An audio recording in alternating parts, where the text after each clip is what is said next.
Hello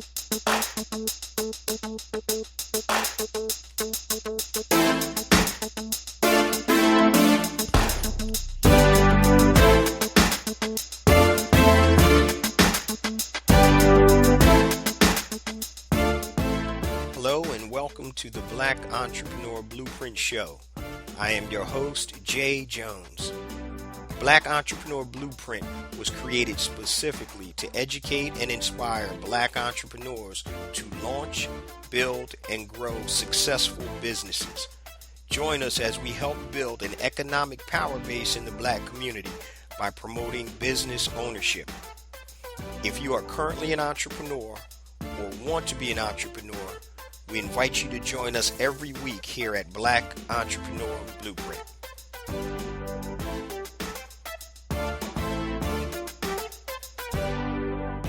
Welcome to the Black Entrepreneur Blueprint, episode number 345.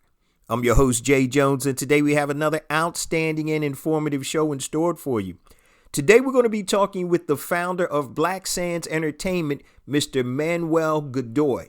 Now, if Black Sands Entertainment sounds familiar, then you probably have seen it online because they do a tremendous job of promoting the comic book and the videos.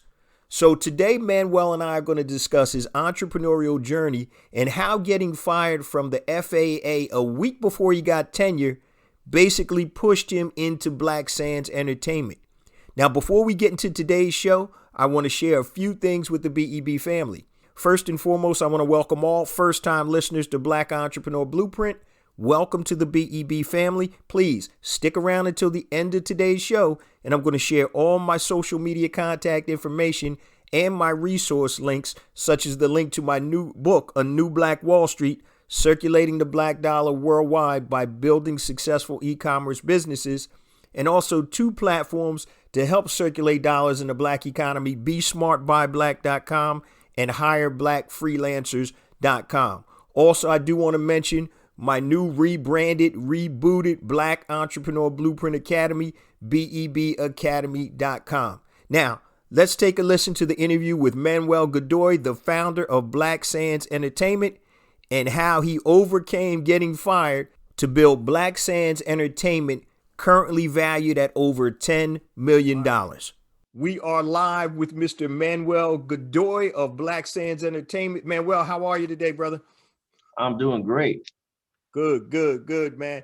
Hey, first and foremost, I want to say I've been a big fan of Black Sands Entertainment for several years now. You can't go on the web, man, without seeing you guys somewhere. So you guys are doing a tremendous job with promotion. So for my listeners who are not familiar with you, just give me a little background on you personally, and then we're going to jump into your entrepreneurial journey. Roger that. Well, my name is Manuel Godoy. I'm 35 years old. I've been a military veteran. I was in the Army for about 6 years. Got out in 2008. Joined the job market as a telecommunications engineer. And then that entire field got outsourced to India. So I had to go and find a new path. Went to college for a couple of years, did the GI Bill, go America, and eventually landed into the comic space. I couldn't really find any gainful employment for years, like close to 5 years. I couldn't find gainful employment. So I had to make a different path, something I could do myself, right? Because, you can't just reset after having, a pretty, substantial career and some pretty high level fields, right? You just can't just reset and start over. So I had to make a different play, and I started going into comics, making our stories about, ancient Egyptian mythology, and just took off from there. And, we haven't stopped since. Cool. Now, it's funny, man, because I know people ask you this all the time, but I got to ask for the Black Entrepreneur Blueprint family. What made you decide to say, hey, I'm going to go into the comics? Is this something that you had a love for ever since you were a child, or what made you make that decision to cast your lot in that industry? Well, in all honesty, it was quite a mistake. I had started my career doing the wrong thing, which was I was trying to do video games right off the bat. Video games are very, very expensive. So I burned like $20,000 to make the Black Sands video game, right? And I did make a demo, so I did Okay. complete something, but I was like, this is gonna cost like like 6 times more than what I already spent, right, to finish it. And I was like, I just don't have the clout, right, to get the kind of support online yet to get that much money. And I was like, I think it's best if I pivot. So I changed the story up a little bit, go to a younger generation in the story, same story, Black Sands. Hmm. And I made a comic book instead, which was significantly less cost to develop. And went to Kickstarter, raised 20,000, realized, hey, I can just do this all day, right? I can do comic books, and they're a very viable product for me. And ever since then, I just kept making it better, doing better, being a lot better at messaging to my customers, and really scaled from there. Now, in terms of your financing, so Kickstarter, in addition to I guess whatever else you put into it, that was the way that you started the business. Yeah, I was always at the beginning. I was spending a lot of money, so I was significantly in the hole right at the beginning, making these products. My first comic was like $5,000 before I even went to Kickstarter, right? Okay. So we were definitely in the hole a bit at the beginning, and you know luckily we had a very overly successful campaign on Kickstarter, right, which helped me get back to zero, right?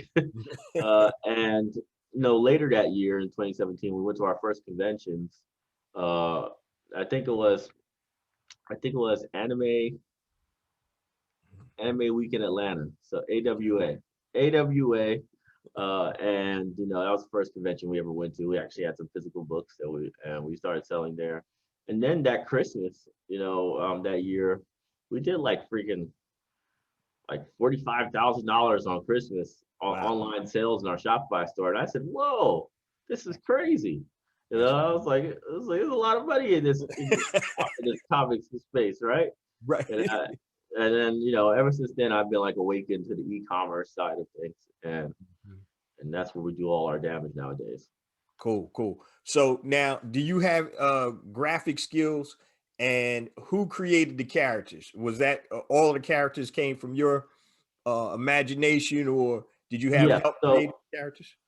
so I do direct the way the characters developed. My artist is David Lenneman. He's been working with me for years now, and now he's the art director of the company. So Okay. he got a big promotion, you know.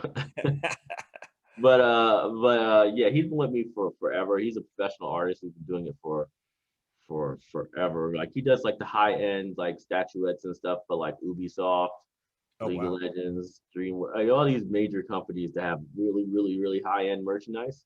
Right. He develops all that. So he's a great character developer. And at first we had to find the right proper look for a true African, Egyptian, right? Right. Right. Ah, we can't have too many features that are too European in this. We got broaden that nose, round that Right. face. We gotta do some stuff. We gotta make sure that these characters are blacker than black, right? Right. So yeah, we did some adjustments, and I was always some like sci-fi type guy, so I figured out a style in which we can kind of futurize the ancient Egyptian look, so it doesn't look so you know Right. Old. some rugged, some Prince of Egypt, like it's just too basic to us. We need to make him look a little flyer. Okay. So we did it that way. Now we have this really cool IP with amazing characters. Yeah, I tell you, the graphics are amazing for all of your characters.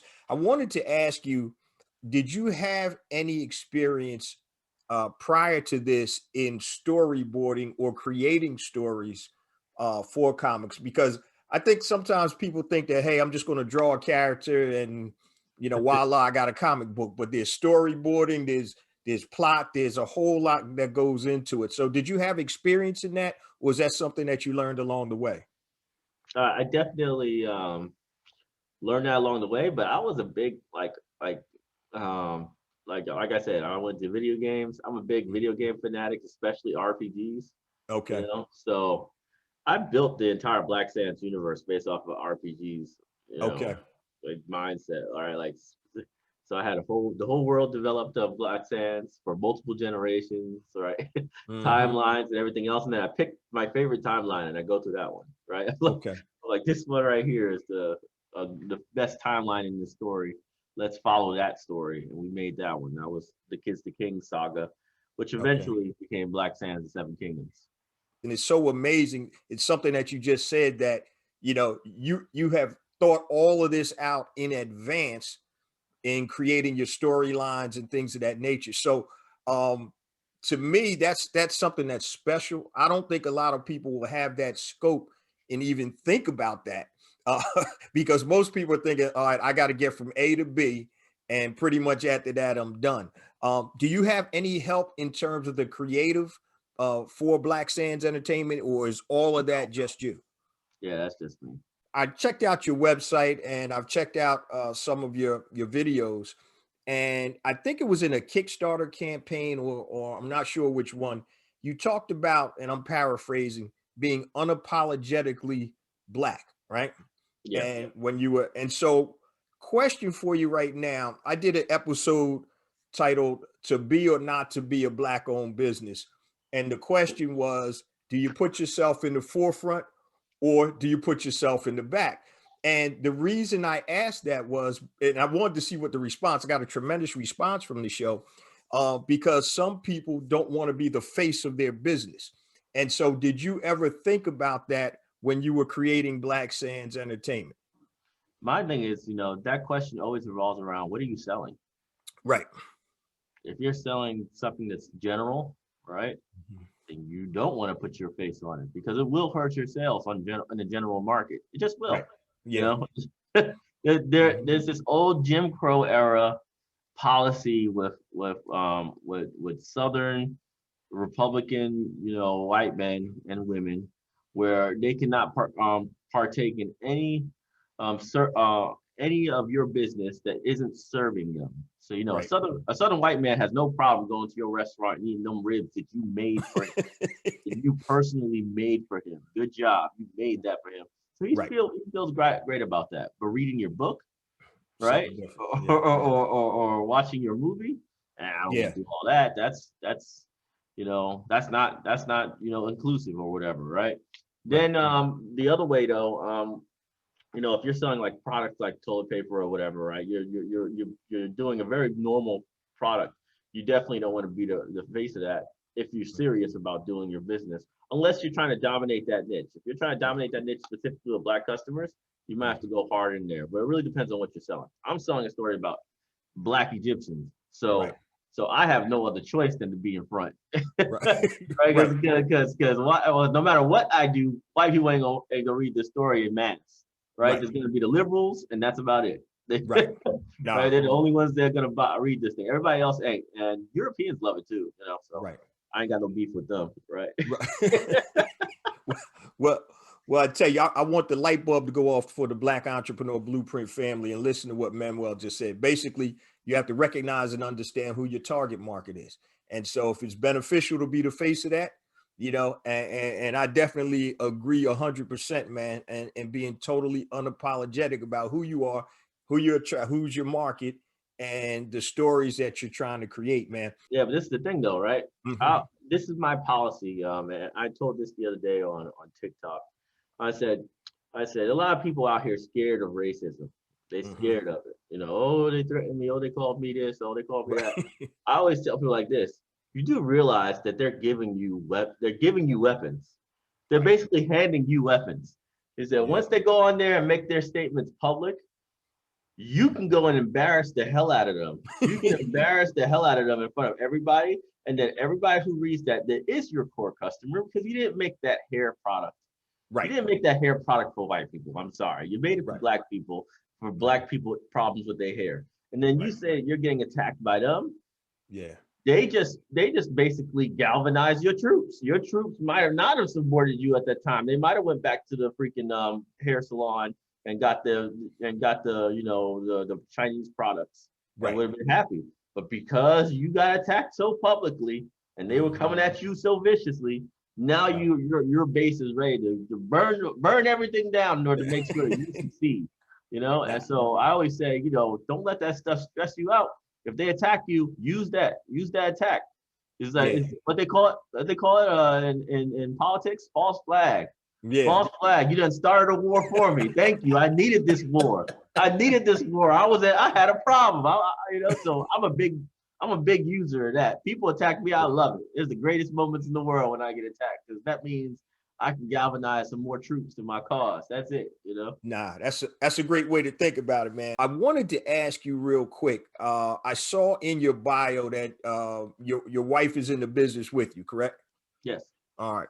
Now, is her background similar to yours, or has she been in that industry or the entertainment or comic industry, or she just said, "Yo, this is my man. Let's rock. We gonna do it." Yeah. For me, this is just the basis of any decent relationship. Mhm. Like you gotta have, like they have to have responsibilities in the company as well. Otherwise, it's gonna make them crazy and jealous and angry, and it just happens. No Yeah. matter whether you're the husband or the wife, doesn't matter. If someone has a business and that business is, you know, worth anything at all, right? Right. And they're doing a lot of work for that business, and you're not a part of it, Right. it's like a completely different life that's being Yeah. lived, and that is a huge problem, dude. So they have to be involved. Now she does books as well, so she does children's books, and Oh, cool. she just got into manga now because she was like seeing how basically comics and manga in our company are just booming, right? Hmm. So there's no point doing children's books at this point Right. with us.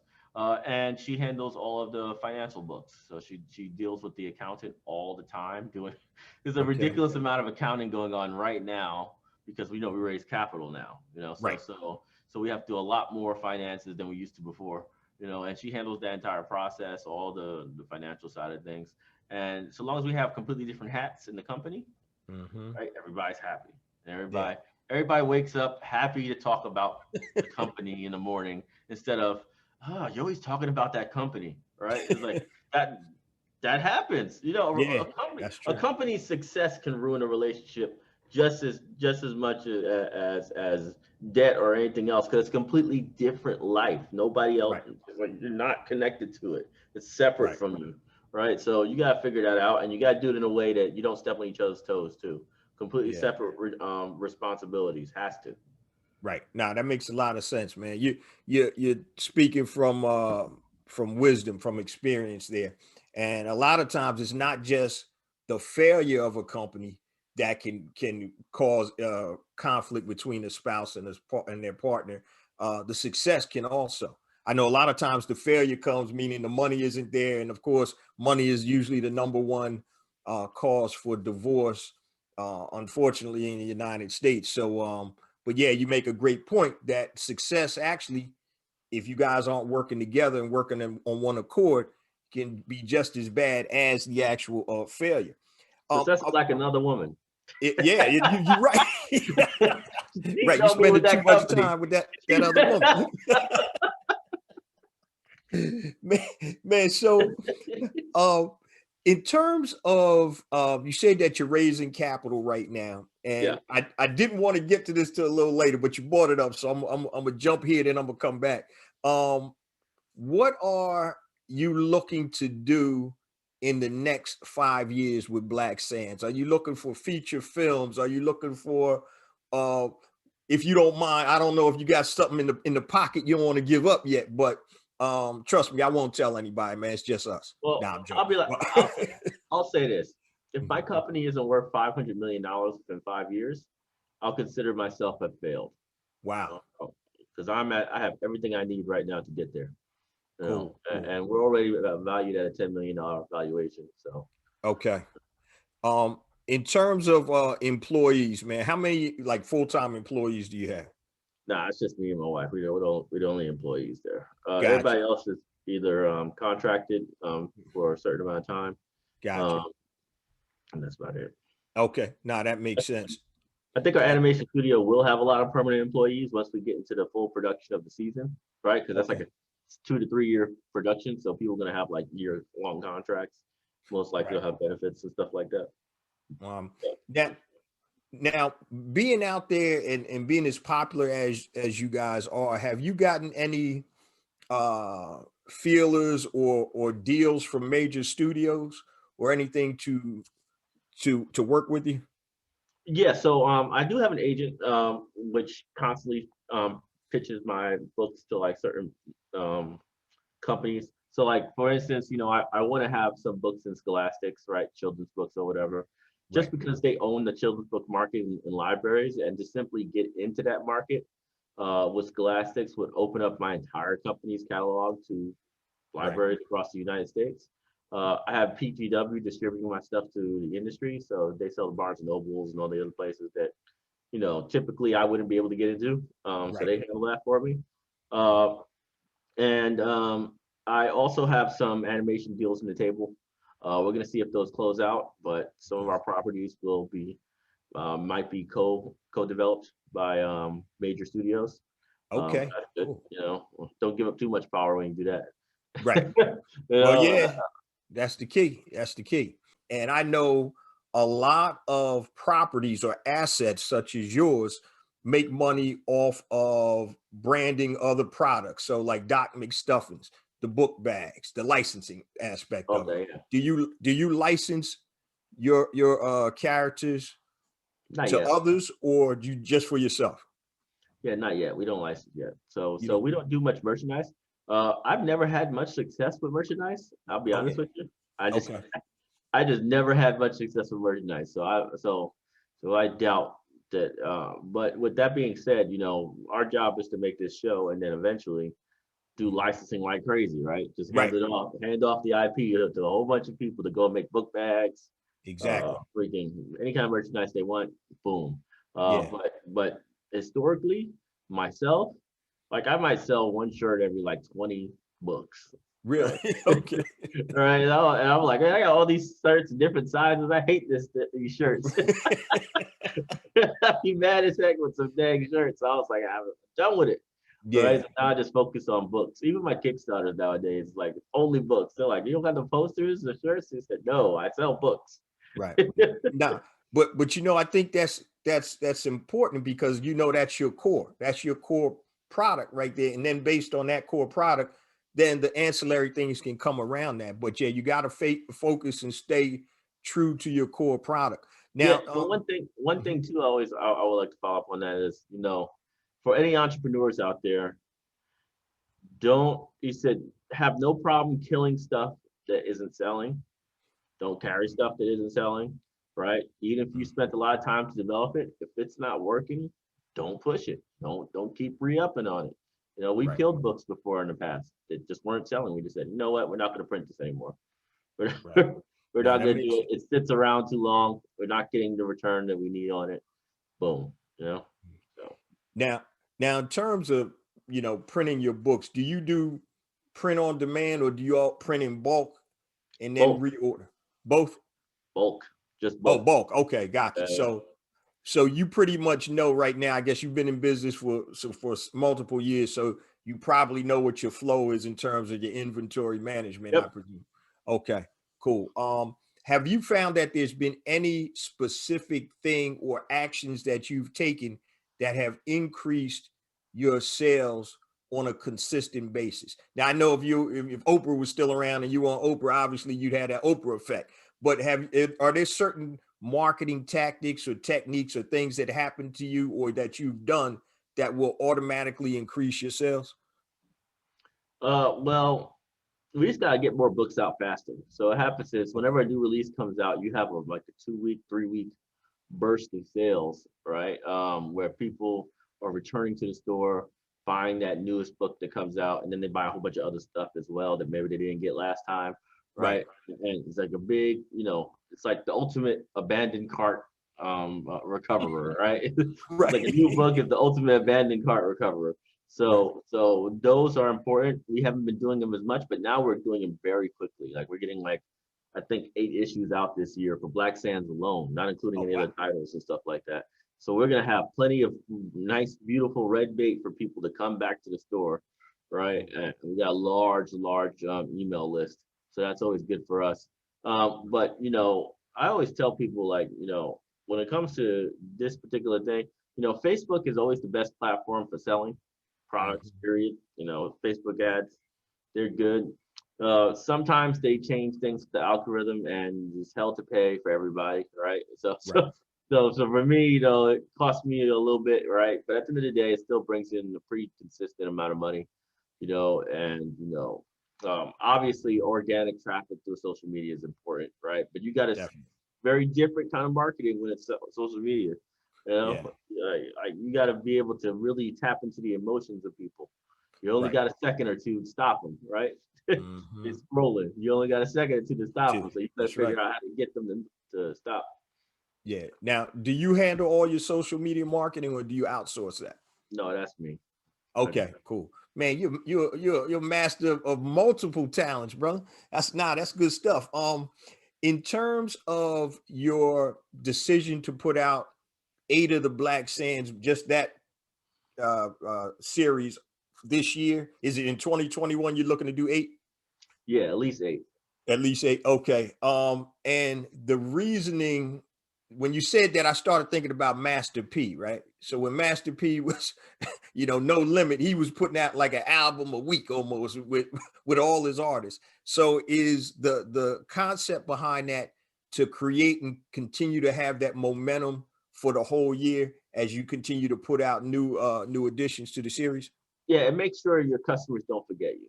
Simple as that, Hmm. right? It's hard to forget you when a new series, a new issue is coming out every month, right? Right. You're like, oh, man, well, that means I gotta go. I'm gonna go back. Hey, I didn't get this yet. I'm gonna get that. Oh, Right. by the way, my nephew, he's in town today. Let me go and get him a set. Right. Right. Right. Right? It's like Now that makes sense. all of a sudden, people just keep coming back, and you got to keep reminding them why they're a part of this movement, right? Because they're Right. not just customers; they're also investors, right? And Exactly. I have 2,700 investors now. I'm looking to have a couple, tens of thousands of investors. Right. Now that makes sense, man. In terms of your target market for comics, what is your sweet spot? Is it parents that are buying for the kids, or is it young adults, or where's your sweet spot Parents, for you? parents that are buying Parents. for the kids. Okay. So that's our core demographic. 25 to 34 year olds tends Okay. to be our thing. 55% of our customers are parents. So Okay. we've done that Cool. service. Okay. Now, well, the reason I wanted to bring that up is for prospective entrepreneurs and current entrepreneurs out there, these are the things and the metrics that you need to understand about your customer base. You also mentioned something that I preach about all the time. I own over the years 17 different businesses. My businesses now are my e-commerce business, and then I have my brands. I have several product brands. But you had mentioned something earlier that I talk about all the time, which is your email list.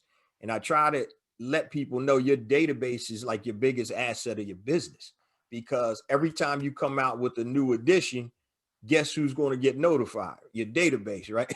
So how many people do you have in your Black Sands universe, in your database, man? So for me, I have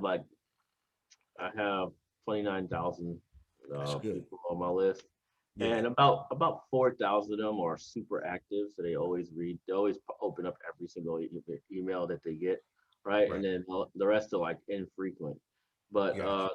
to put the numbers in perspective, my email list cost me $220 to maintain a month, right? Hmm. And I could easily, if I really wanted to push it, I don't. I never want to push my email list too hard. But if Right. I really wanted to push it, I could easily do $10,000 or more in sales off of that email list by itself a Right. month, right? And I'm always do at least 4 or 5,000, just from a couple of like updates and Right. stuff like that. And I've been getting money from articles like stuff like, hey, I just got an article with CPR, right? Like, Hmm. look, comic book resource just wrote about me, Right. and oh, here are the products they were talking about. Right. No, no, that's Right? good stuff. They just go and you'll see the conversion. So yeah, Yeah. email is very important. Text is important too, but Mhm. I just don't like text. I think Gotcha. it's invasive. Yeah. No, I hear you. I hear you. That's Now why I you got an app, right? right. Well, and you're right. Once again, it's about knowing your customers. What do you think? How do they want to be contacted? Do they like this? And so, and one of the things that anybody that's listening to this, I want y'all to listen real deep to what my brother is saying, because he's giving you all types of gems about running a business. We're talking about Black Sands, but the content that he's giving you is applicable to any type of business. Being consistent with your customer base. That's what Donald Trump was doing, right?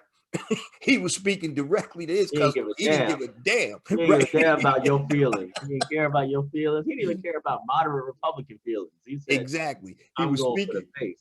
Yep, he was speaking to his customer base, unapologetic about it. You know your metrics, you know your numbers, and these are the things, or the indicators that you need to focus on to be successful. So one of the metrics I always talk about is, people always say, oh man, you get up, and if you're in e-commerce, you're obviously going to look at how many sales did I do today, last night or whatever. Okay, good day. I said my number one metric is how many people did I add to my database, because that's just going to be a direct reflection of what my revenues are going to be. So I tell people, I said, focus. Yeah, you got to make sales to stay in business, but it's a long game, and building that database and creating that asset of a database. That's the difference between $1 million product launch versus $100 product launch. If you have 29,000 people in your database and I got 29, guess what?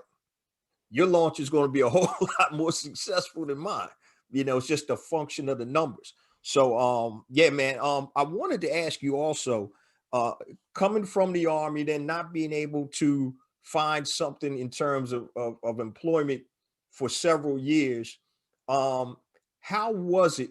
Take me back to how that felt when you said, you know what, I'm going to go full speed ahead with Black Sands Entertainment. What was the thought process behind that? And just take me inside Manuel's brain at that time. Well, what had happened was, like the world forced me into it. Like so I had done Black Seven writing it for a while, right? I was got to make this comic book. But lucky for me, on that like last of the 5 years or whatever, right? I got a FAA job. I was working at the FAA, right? So I was like, okay, I got the FAA. This is nice gig, right? Right. Really high level stuff. Mm-hmm. And I was doing my first year tenure, right? Because you got a first year probationary period, right? They can fire you without cause for the first year. After that, you're a protected status federal employee, right? Mm-hmm. So I was like, okay, I'm about this. The last week of the of the Oh 1 year man. tenure, they let me go. Damn. I was like, come on, man. I should have called in sick this whole week. Right. I should, He still might have I should, fired you, man. I should call. They will not be able to call me, or I would. Everything would be disconnected. I make sure nobody could contact me for a whole week. Oh man. Right? It's like they done got me on the last week. So I was like, you know what? I'm done with this. I'm about to do Gotcha. comics for life. Man, you were almost like Craig and Friday. You got fired on your day off almost, huh? So did you have any trepidation when you made that final decision, or you were just like, let's go?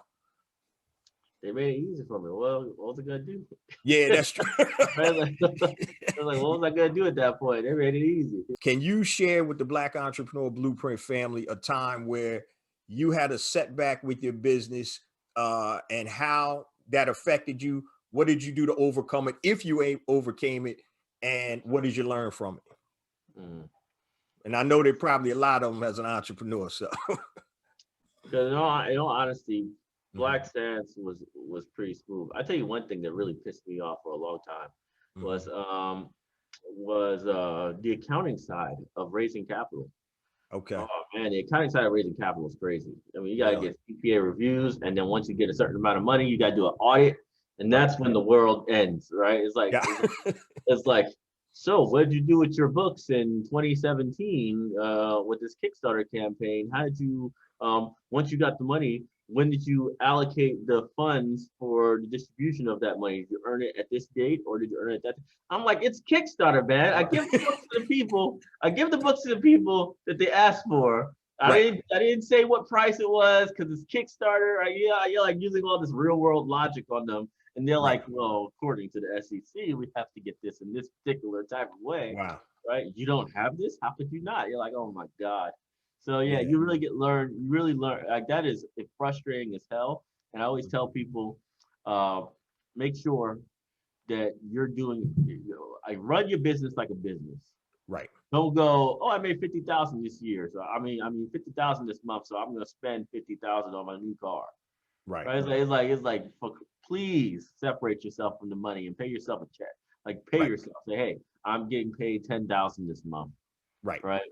In an Mhm. actual payment to me, and then I can spend that 10,000 however I want because it's my Right. money, right? Exactly. But cut yourself a check. Don't go and just spend out of the damn business account or something like that, or you're gonna have nightmares later on if you ever want to raise capital.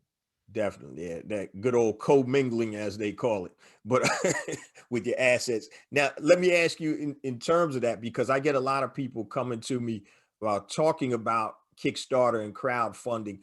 What is some advice for somebody that has done it successfully? And you've done it several times, correct? Yeah. Yeah. So What I've is done some Kickstarters, I've done equity crowdfunding, all that stuff. Yeah, so give us some pointers or some tips or some advice to people that are looking to raise capital in that way. Well, the first thing is professionalism. So look at other people's campaigns and copy them.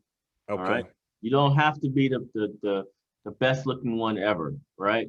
I Yeah. always say this: if you're spending anywhere near your end goal to raise to raise the money, Mhm. right? Then you messed up somewhere in the line. So Right. if you're raising $5,000 and you spent $3,000 to prepare your Kickstarter, something went wrong, terribly Right. wrong, Gotcha. right? I tell everybody $500 for a Kickstarter campaign max, as far Wow. as like how much it costs to prepare it, right? Because everything should exist already. You should Yeah. already have whatever prototype you're making. You should, all you gotta do is make a decent video, and you should be Mhm. fine, right? But don't go and try to reinvent the wheel and make all these extra assets because you're supposed to this money is supposed to help you build the dang thing. So Right. so don't go into debt on that. I also tell people, uh, um, always pre-prepare. So have like a whole bunch of people already ready to go day one. You gotta Mhm. have that. You gotta have a large group of people early, ready to go, and never friends and family. It's Okay. very important to never, ever, ever rely on friends and family when it comes Right. to a business. All right. This is a different mechanic. Right. So let's say this. I always give this example too when it comes to friends and family. Mhm. Your family member could have no broom. They don't have a broom. They need a Right. broom. You make brooms. Right. You clearly make a product from which they need. They need it. All Mhm. right. They have to buy a broom. When they buy the broom from you, it's a favor. Right. No matter how it comes in, it's always a favor. Doesn't matter if they need it or not. They're doing a favor for you by buying your broom. Right. That kind of energy means that they will not be reliable as a customer. They will Mhm. not. They're not a fan of your product. It's always a favor. It's a family mechanic, right? It's a friend Right. mechanic. I'm doing a favor for you if I do business with you, right? Right. Even though they might need it, right? And Right. they're gonna buy it anyway. Mhm. So it's always best to get strangers because strangers care. They really care about your product if they bought from you. They're And not how they're not it's never a favor mechanic or anything like that, right? That's why I also don't lead with buy my product because it's black. I never do that, right? I say right. buy my product because it's the Gucci of comic books. Right. Gotcha. It's the Gotcha. highest quality book you'll ever see in your life, and it's black. Yeah, that's funny, man. So let me ask you, how do you get those other people, like you said, prior to your Kickstarter campaign? How do you galvanize those people so when you drop Social your media. campaign? Okay. Social media. You gotta have a social media presence nowadays. Okay. It's just pointless not to have it. And you can do some funny stuff. I've seen people who are chefs. Hey, Mhm. you know what? You know where chefs kill it more than anywhere else? Where's that? TikTok. Really? Wow. Restaurants dominate on TikTok. Get They out of they here. do local stuff. They always use the same hashtag every time. Mm, Memphis, Memphis, Memphis. That's all they gotcha. do every day. That's their tag, and they on there doing the June bug challenge while Right. cooking like some seasoned freaking catfish or something. They're like, doing dance like this. They're not doing no regular dance. They're Right. doing cooking. They cooking to the beat, Right. and that stuff gets them. I'm going to that restaurant right now. Sometimes it goes viral. If it goes viral, Right. you didn't pay for a 1 million view ad. Exactly. You didn't pay for it, Yeah. but TikTok paid for it. They said, "Oh, this is interesting. He's cooking Mhm. he's cooking that shrimp amazingly." Yeah. Nah, that's good stuff, man. I wanted to ask you real quick. I only have a couple more questions for you. I know we're getting short on time. In terms of an exit strategy, do you have an exit strategy for Black Sands Entertainment, or is this going to be a legacy play? This is more of a legacy play. I want to see Rome burn. So, I'm Hannibal in this mug. I don't care. I have to see Rome burn. I'm sorry. Gotcha. 40 years, and we haven't seen a single um, Hollywood production about African history, period. Wow. It's, That's it's, yeah. the, it's the banned genre of storytelling in America. We could Right. talk about Indian history. We could talk about European all day, every day, 15 times a year. We could talk Mm-hmm. about Australian history. We could talk about Asian history, but Africa is off limits. We could Right. never mention that Africa had any civilizations. So, Yeah. me, be able to fund those productions ourselves, right, with Black consumers, be Mm-hmm. able to distribute those things ourselves and Mm-hmm. build a new gate. Right. Say, why support Disney when Black Sands is doing all this? Right? Exactly. You should make it through Black Sands. Like I say, anybody who wants to make some new stuff, go through Black Sands. Disney ain't gonna do it anyway. And then Disney's gonna try to get on that train. But by then, I done pissed everybody off so bad, right? That they'll be like, I don't want to just support this Disney movie, right? Right. Just to be confrontational, release on the same weekend, Mm-hmm. like, all right, whatever Yeah, movie you making, I'm releasing that same weekend. He said, man. I'm just gonna hit your numbers right now. You Man, know? it's crazy that you mentioned that. I was watching an interview with Nate Parker, with American Skin, this new film that's out. And I forgot who interviewed him, but he was talking about how he had to go, he's an independent filmmaker, and how he had to go outside of the community.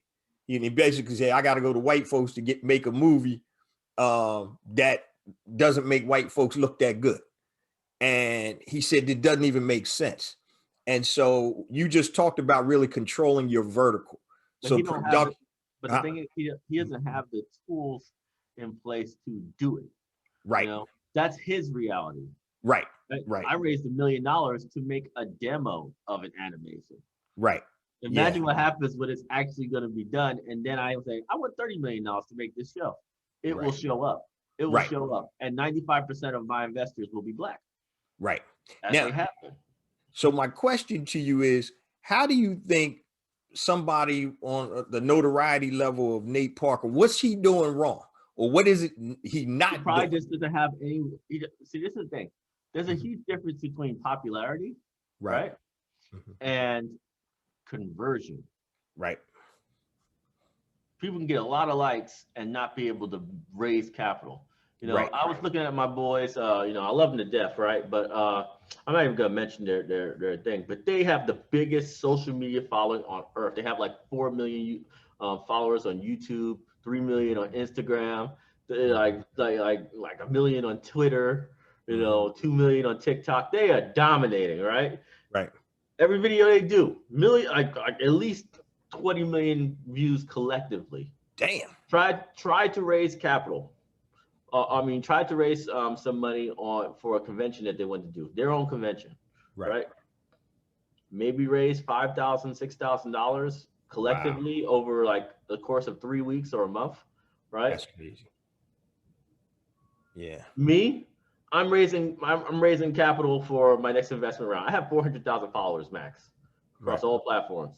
They said I'm raising capital for this round. I'm raising $535,000. Right. 24 hours into the campaign, 200,000 is gone. Wow, that's what's up. Yeah, that's a big difference. Just they haven't trained their people to convert and then make others convert. It's like these are soldiers. These are not people who are just investors. They go and say, I invested in Black Sands. Are you crazy if you did it? You know, Right. it's like you'll miss this train. You know, and so like I said, those people, like you said, Mm-hmm. I have to go to white folks to go and get this funded. Right. That hasn't been our story, and that will never be our story because we know how to get people to take action. You know, this is for kids. It's like my stories are dope for older people. They love that stuff. But the most important thing is when they get that product, they Right. put it in the hands of their son or their grandson or whatever, and they see that energy. Yep. They don't care how much money they got to invest to go and make sure that this product goes off to the ages. Yeah. So And that's important too, man, because what you're doing isn't, you're just not entertaining people. You're educating them, and you're showing kids, look what's possible. You're giving them, or depicting and creating a narrative that's a positive narrative. And once again, we're fighting everything in media right now. The dumb stuff travels a lot faster and stronger than the good stuff that's out there. You got idiots doing stupid stuff on social media, and you'll get 10 million follows or views of somebody doing something that's basically just silly. But when you start talking education, you start talking about creating a positive self-image for black kids and black people. That's something that doesn't go quite as well. I think you've tapped into it though. You have the ability, based on everything you're doing, to tap into it, and I think it makes sense for people. But I think what you're doing penetrates, because it makes sense, and what you're doing is something that's really much needed in the industry. Um, I wanted to ask you real quick, can you give us your handles for social media? If you got anything new coming out, share with the Black Entrepreneur Blueprint family how we can support you, brother. yeah, so you could always just follow me on Facebook, Instagram, TikTok, or YouTube with Black Sands Entertainment with no spaces. That's how it comes up. Black Sands Entertainment, same name. Gotcha. You can also go to blacksandsentertainment.com if you want to buy our books. And if you want to read our content for free, we have an app coming out called BSP Comics. It's not just our comic books, it's comic books from 30 different creators in the Black community. So there's a lot of comic books on there, all mobile optimized. So you're going to see it on your phone and be able to read it instantly. 100% free app. All right. You can pay if you want to, right? If you want to just get stuff really quickly. Most things are released over time, but if you're going to get things really quickly, you can always pay. That way we can give people options to give us a lot of money if they feel like it. But for the most part, everything's free on the app. You'll love it. And you'll also help us with the downloads, right? So download it. Even if you ain't going to use it, just download it. Download 5-star. That's how we do it, right? Download 5-star. There we go. Best app ever. Loaded like a charm. Yeah. Hey man, that's amazing. Like I said, I love the energy. I love what you're doing, man. Is there anything else you'd like to add to the interview that I may have left out or neglected to ask you? Well, let's just say this. Everybody who's listening here, if you think that our company has what it takes to become a $1 billion IP, right? Let's just use that terminology, right? Then, follow us, get close and get on the mailing list on our website, sign up for our mailing list and be ready to invest. Our next investment round will probably be in May. That will be for our app. So we can, throw a whole bunch of gas on the fire to go and, make that blow up, right? We have a strong launch ready. So you're going to see the numbers before the investment round. I guarantee it. I always lead with the numbers. And then from there, you make an informed decision on whether you think this is the run, right? Well, let's go. Get ready for it. I always tell people get ready early, right? Right. Is there a specific block or size that you need to invest? It's always $100. That's the minimum. So $100 is the minimum requirement. Okay, cool. And my last question to you, brother, if you had the opportunity to speak to somebody, living or dead, who would it be and why? Have a conversation. Probably talk to Akon. Okay. And why would you talk to Akon? He's a strategic partner, man. I want to take over Africa. I need him. Right? I need him, man. I need him to take over Africa. That's what I need. Oh, man. And I love his music, man. His voice is so soulful, man. I'm so angry he don't make music anymore, man. Oh, hurt my That's soul, funny. man. But this dude rich, so he don't care. You He, know, so he got he controlling got the his whole money left. continent. Nah, that's what's up, man. Hey, brother, I appreciate you, man, for sharing time with the Black Entrepreneur Blueprint family. Hey, BEB family, you know what we do. Anybody that we have on the platform, please support the brothers and sisters that are on here. You know, I only bring on people that are doing good, positive things for the community. So once again, man, I appreciate you for being on here, bro. And anytime you got something new coming out, please feel free to jump on the platform, hit me up and say, hey, man, I got something coming out, and we'll be more than happy to have you on, man. That was an amazing and informative interview with my man, Manuel Godoy, the founder of BlackSandsEntertainment.com. Make sure you check out the website and everything this brother is doing. He's doing tremendous work in the community, and that comic book and the videos, they're educating our youth. So make sure you support that brother. Now, before I do the takeaways, I just want to share my social media contact information and my resource links. So at the top of the show, I started off by talking about my new book is out, A New Black Wall Street, Circulating the Black Dollar Worldwide by Building Successful E-Commerce Businesses. So if you're interested in building a successful, sustainable e-commerce business, go to anewblackwallstreet.com. Pick yourself up a copy. It's $14.95 for the print version, $9.95 for the digital version. Now, if you need additional assistance building a successful, sustainable e-commerce business, my flagship program, Brand Builder Academy Elite, is compatible with the book. So you can go to bbaelite.com and enroll in a 14-week all-inclusive program that helps you create a brand from start to finish. It doesn't matter if it's a physical brand or a digital brand. Go to bbaelite.com and use the coupon code BBAELITE100 and save $100 off of the enrollment. Also, I mentioned at the top of the show the two platforms I created to help circulate dollars in the worldwide black economy. The first one is BeSmartByBlack.com, and then you have HireBlackFreelancers.com. BeSmartByBlack.com was created for black product producers to sell their wares to black consumers worldwide, and it is free to upload your product information. So please upload it to BeSmartByBlack.com. Now, you freelancers, I didn't forget about you guys. If you do anything on Fiverr.com or Freelancer.com, upload your contact information and connect with black consumers and black businesses that want to hire black freelancers. So hire, H-I-R-E, blackfreelancers.com. Also, my new rebranded, rebooted Black Entrepreneur Blueprint Academy is up and running, guys. So you can go to bebacademy.com. Inside the academy, you have all of my trainings, my resources, and my courses, and you can get 5 days free access. Just go to bebacademy.com and you have 5 days free access to all the courses, all the trainings, and everything in the academy. Now, I know this is a mouthful, family, so you can just go to bebconnect.com and that'll take you to a page on the website that will have all the links to everything I just talked about and the other stuff I'm about to tell you. Go to bebconnect.com. Now, also, family, if you want to connect with me via social media, if there's anything long, hit me on my email, jjones@blackentrepreneurblueprint.com, JAYJONES @blackentrepreneurblueprint.com. Facebook, Black Entrepreneur Blueprint. Twitter, jjones001. Instagram, jjones4real. That's JAYJONES, the number 4, REAL. YouTube, please subscribe to the YouTube channel, family, and hit the subscribe button when you go on. I have additional content on YouTube that is not on the show. Yes, all of the episodes drop on YouTube, but there's additional content, so check out the YouTube channel. Just go search for Black Entrepreneur Blueprint.